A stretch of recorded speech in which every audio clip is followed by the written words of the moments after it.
오,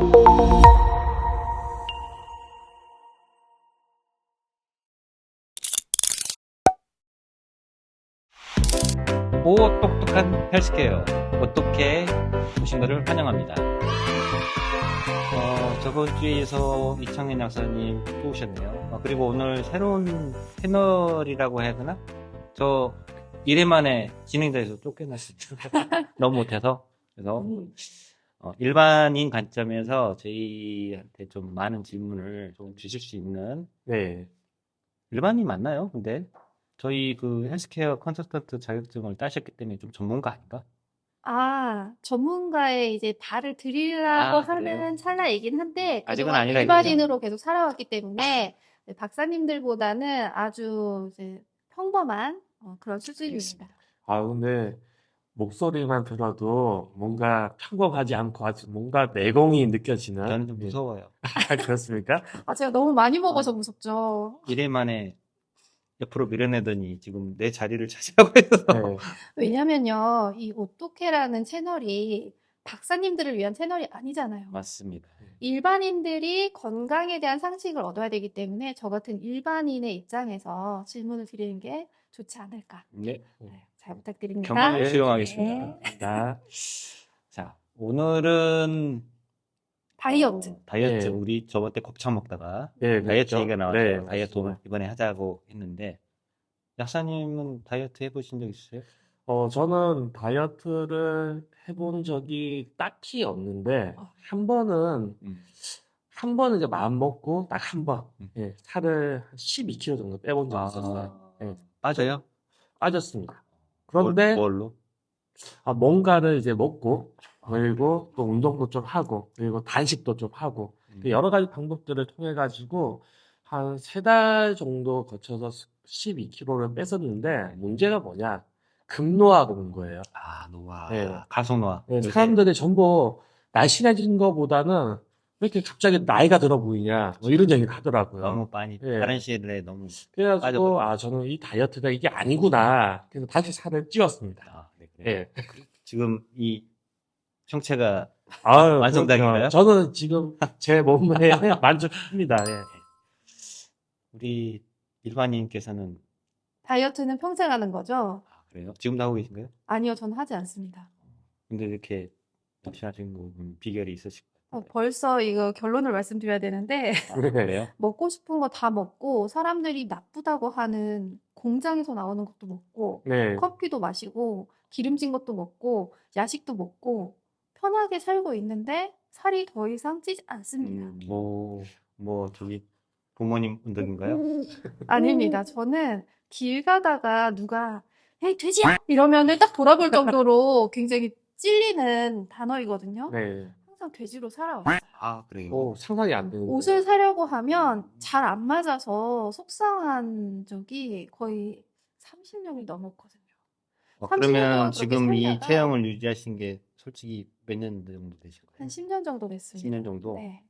그 전에는 네. 다이어트를 해야 된다는 강박을 갖고 살았었고, 열심히 다이어트를 했는데도 돼지야 소리를 듣고 살았습니다. 그래요.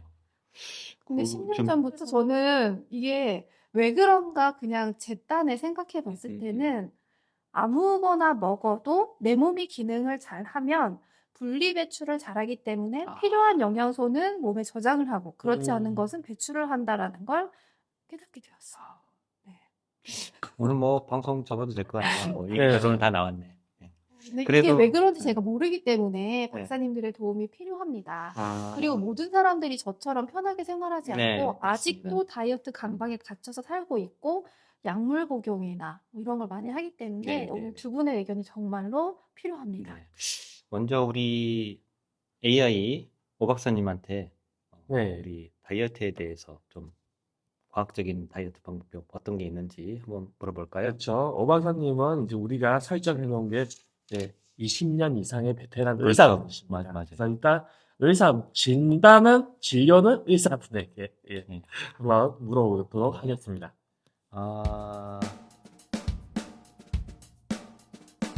적극적으로 가장 안전한 다이어트는 어떤 것이 있는지 물어봤습니다. 저희가 20년 된 베테랑 의사 역할로. 네. 예, 여러 가지 우리가 익히 알고 있는 다이어트들이 많이 소개된 것 같은데. 네, 맞습니다. 사실 이게 AI에게 또는 AI가 아니라 진짜 전문가의 분들에게 다이어트에 대해서 이제 질문을 드려보면은 네. 좀 식상할 수 있는 너무 뻔한 답변들이 온다라는 거죠. 그리고 그런 답변, 그런 행위를 통해 가지고 과연 우리가 건강한 다이어트를 할 수 네, 있을까? 저는 사실은 좀 의문스럽습니다. 저도 약사님 생각에 일부는 좀 같은 의견입니다. 네. 근데 지금 이런 20년 된 베테랑 의사의 소견 말고 최근에 네. 굉장히 유명한 일론 머스크 씨께서 네네네. 네, 위고비로 인해 14kg를 감량했다. 네.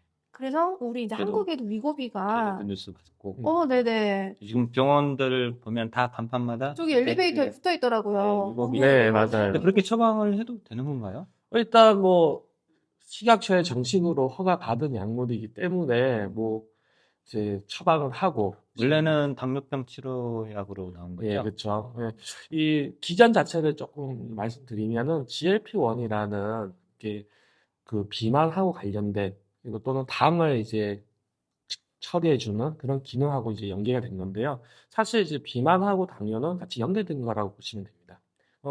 저는 사실 아까 얘기해 주신 거대로 기분 좋게 음식을 먹고 이게 잘 이제 활성화됐을 때 내 몸에 필요한 것들은 들어오고 필요 없는 것들은 나가고 이게 참 좋아요. 근데 이게 잘 되기 위해서는 우리 몸에서 제일 중요한 부분이 뭐냐? 대사가 잘 돼야 됩니다. 근데 이 대사라는 거는 우리가 먹은 음식물이 당이라는 걸로 들어오게 되고요. 이 당이라는 것이 ATP라는 에너지로 전환이 일어나서 소모가 돼야 되는데 이 대사되는 이 소모되는 것이 잘 안 되면 우리 몸에서는 혈당이라는 게 이제 남아가게 네, 되죠. 네.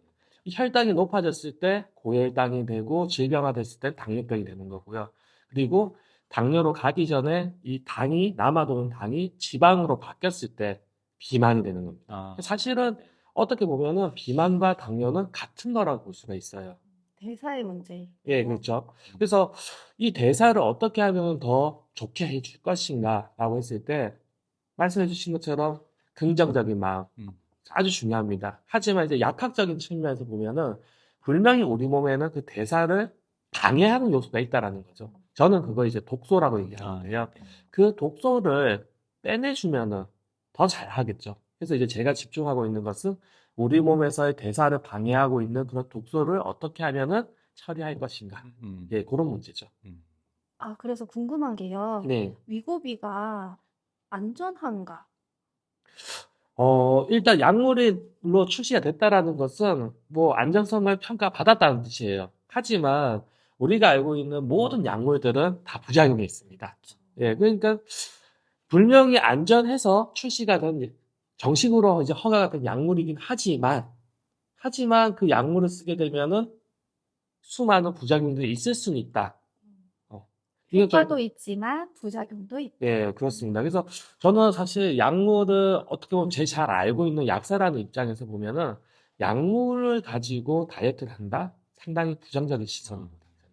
그리고 그 약물을 복용해서 효과가 있을 때는 괜찮지만 또 약을 중단했을 때도 문제가 발생할 수 있죠. 그렇죠. 예. 이게 정상적인 대사를 회복한 것이 아니라 약물에 의해서 강제적으로 대사를 높였어요. 그러면은 이제 ATP 소모율이 높아지기 때문에 지방들이 다시 에너지로 전환이 일어나니까 겉으로 봤을 때는 살이 빠진 것처럼 보입니다. 예. 그런데 이 약물이 이제 중단이 됐을 때는 높아졌던 대사가 다시 떨어지겠죠. 네. 그러면 다시 또 살이 찌겠죠. 요요? 요요가 올 수 있습니다. 그래서 약물로서 이렇게 뭔가를 조절하는 것보다 자연스럽게 대사가 높아질 수 있는 방법을 찾아내는 게 아주 중요한데 여기서 이제 다시 한번 더 말씀드리면은 우리가 긍정적인 마음, 뭔가 좀 기분 좋은 상태로 있을 때 사실은 찌꺼기도 덜 생기고요. 네. 제가 말씀드렸던 그 독소라는 부분이 덜 생기게 되고 또 배출이 더 잘 됩니다. 그래서 우리가 건강한 다이어트를 위해서 필요한 거는 저는 음식을 조절하거나 어떤 운동을 한다 이런 것도 필요한 부분이 분명히 있겠지만은 삶에 대해서 어떻게 건강하게 기분 좋게 잘 살아갈 수 있을 것인가 이게 제일 중요하다고 생각합니다. 와, 약사님이셔서 약이 좋다 이야기하실 줄 알았는데 네. 굉장히 제가 하고 있는 네. 즐거운 생활에 대한 정답을 얘기해 주셨어요. 네. 감사합니다. 저도 감사합니다. 네. 그러면요, 우리 통합 의사를 관리하시는 박사님께서는 다이어트에 대해서 어떤 방법이 가장 이상적이라고 생각하시는지. 다이어트는 뭐 아주 쉽게 얘기하면 필요 이상으로 많이 먹어서 그런 거죠. 네. 많이 먹어서 그렇고, 사실은 그 에너지를 다 소모하지 못해서 그런데, 거기에는 여러 가지 문제가 있을 수 있죠. 너무, 그러니까 쓰는 것보다 많이 먹어서 그럴 수도 있고, 그러니까 약사님이 설명해 주신 대로 독소가 빠져나가지 못하고 계속 이제 지방들로 그 독소를 옮기는 그런 기전 때문에 있는 것 같은데, 제 생각에는 그 마인드 컨트롤, 뭐라고 해야지, 마인드 맵이라고 해야 되나요? 뭐, 긍정적인 네. 마음으로 그게 상당히 중요합니다. 근데 그러려면은 사실은 내가 만족스러운, 좀 내가 목표로 하는, 또 내가 이 삶을 영위하는 그런 과정이 어느 정도 만족이 돼야 되는데, 왜 사람들이 그 마인드 컨트롤 못하고 자꾸 다른 쪽으로 뭐 약물을 쓰거나 아니면 급하게 뭐 안 먹어서 살 빼나 그런 걸 생각해 봤을 때 뭐가 어떤 방식이 가장 좋다라고는 얘기는 할 수 없지만은 그냥 통합적인 관점에서 봤을 때는 음. 뭐 좋은 식단 그리고 적절한 운동 그리고 마인드 이게 아주 균형이 잡힌 상태에서 서서히 일가기를 조금 저는 추천드려요. 보통 여성분들이 체중을 줄이려고 다이어트를 한다라고 많이 착각을 하시는데 이게 아니잖아요. 날씬해 보이고 싶어서 하는 거잖아요. 잘 보이고 싶어서. 네. 네. 아마 이제 부모님한테 받은 뼈대나 뭐 유전적 자원이 틀리기 때문에 네. 어떤 분들은 아무리 빼도 좀 커 보이고 어떤 분들은 좀 날씬해 보이고 할 수가 있는데 그 유전적 자원들을 무시한 채 자꾸 몸무게만 줄이는 데 집중하는 게 저는 문제라고 생각을 해요. 남자와 여자가 식단과 운동을 병행했을 때 결과값이 아주 다릅니다. 보통 지방질 같은 경우에 남자는요, 근육 사이에 근막에 많이 지방질이 껴요. 그리고 여자분들 근육이 많이 없잖아요. 근육과 피부 사이에 많이 지방질이 낍니다. 그래서 운동을 할 때 남자들은 아마 근육이 크고 많이 움직이잖아요. 그러니까 거기 사이에 껴있는 지방들이 빨리 녹아요. 그래서 같은 식단과 운동을 해도 체중이 확 주는 효과가 네. 있는데 여자분들은 그렇게 운동을 했는데 체중이 많이 안 준다라고 많이 호소를 하거든요. 그리고 지방이 약간 겉에 위치를 해 있어서 겉으로 그렇죠. 보이게. 근데 실질적으로는 근육과 지방이 교환하는 겁니다. 근육은 커지고 지방은 타서 없어지는 건데 그 교환을 했기 때문에 실질적으로 몸무게는 안 주는 거예요. 근데 사람들이 봤을 때, 야, 너 굉장히 날씬해졌는데? 슬림해 보이는데? 이렇게 평가를 하는 거죠. 체형이 바뀌었다는 네네, 거죠? 그렇죠. 네. 그래서 여성분들 같은 경우에는 다이어트를 목표를 하실 때 너무 내가 고도비만해서 체중을 줄일 것인지 아니면 정말 뭐 누구 결혼식에 가야 되고 뭐 해수욕장 가야 되고 이런 목적으로 슬림해 보일 것인지를 명확하게 목표를 정하셨으면 좋겠어요. 음. 목표를 정하고 거기에 따른 전략적인 다이어트를 해야 되겠네요. 그렇죠. 그리고 너무 이제 패스트 다이어트라고 해서 단기간에 먹지 않거나 너무 또 뭐 풀떼기만 먹어서 이렇게 빼는 것들. 그럼 영양이 네, 부족해서 오히려 이런 경우는 몸의 입장에서 생각하면은 보급을 주지 않고 싸우라고 이제 전쟁터에 내고 보낸 거하고 똑같은 거죠. 굉장히 뇌와 몸은 위기 상황으로 이식을 하고 있습니다. 그래서 다이어트가 끝나고 정상으로 돌아왔을 때 내가 오늘 또 굶어 죽을 수도 있으니 이번에 뭐가 들어오면은 다 먹지 말고 저장을 자꾸 해둬야 돼. 또 위기가 올 수 있으니까. 그래서 평소보다 더 중성지방으로 전환해서 자꾸 저장을 시키는 좀 안 좋은 시스템으로 변환하는 거죠. 그게 예. 요요죠, 쉽게 네. 얘기하면. 그래서 요요가 일어나면은 기존의 체중에서 줄였던 것보다 더 많이 찌게 돼요. 왜냐하면 저장고가 늘어났으니까요. 이 시스템이 위기를 극복하기 위해서 저장고를 늘리는 쪽을 택했기 때문에 더 안 좋다고 볼 수 있죠. 그래서 아주 장기적으로 천천히 뭐 한 달에 몇 킬로씩 너무 과하지 않게 목표를 세워서 서서히 슬로우하게 다이어트를 해가시면은 아주 뭐 건강에도 큰 문제도 없고 훌륭한 다이어트. 그리고 여성분들 아까도 말씀드렸지만 날씬해 보이면 되잖아요. 체중에 너무 맞습니다. 집착하지 마시라. 예. 이 말씀 꼭 드리고 싶어요. 저 두 분의 말씀을 들어봤는데요. 이제 자연스럽게 대사를 할 수 있도록 돕는 거, 그리고 균형을 맞춰서 천천히 다이어트를 하는 거. 이 두 가지 의견의 통합적인 의견으로는 어쨌든 자신을 사랑하는 게 첫 번째인 것 같아요. 네. 네. 그래서 우리 오토케를 구독하시는 분들은 자신을 사랑하기 위해서 스스로 건강을 관리하기 위해서 보고 계신 것 같으니까 앞으로도 좋은 이야기 많이 나눠보겠습니다. 네. 네. 감사합니다. 네. 감사합니다. 다음에 또 즐거운 주제로 찾아뵙겠습니다. 네. 초콜릿이에요? 초콜릿. 안경 모양 안경이네. 초콜릿. 근데 안경 오늘 언제부터 안경 꼈었어요? 안경 아니야. 돋보기야. 돋보기가, 진짜 돋보기네. 노안인가? 아휴. 내가 핸드폰이 안 보여. 그 정도예요? 근데 안 보이는 건 참을 수 있는데 네.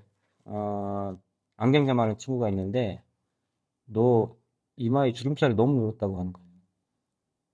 아니, 이게 우리가, 안 보이니까 네. 자꾸 이렇게 보게 되잖아. 이게 주름살이 너무 늘어가지고 네. 친구가 너무 보기 싫다고 돋보기를 선물했죠.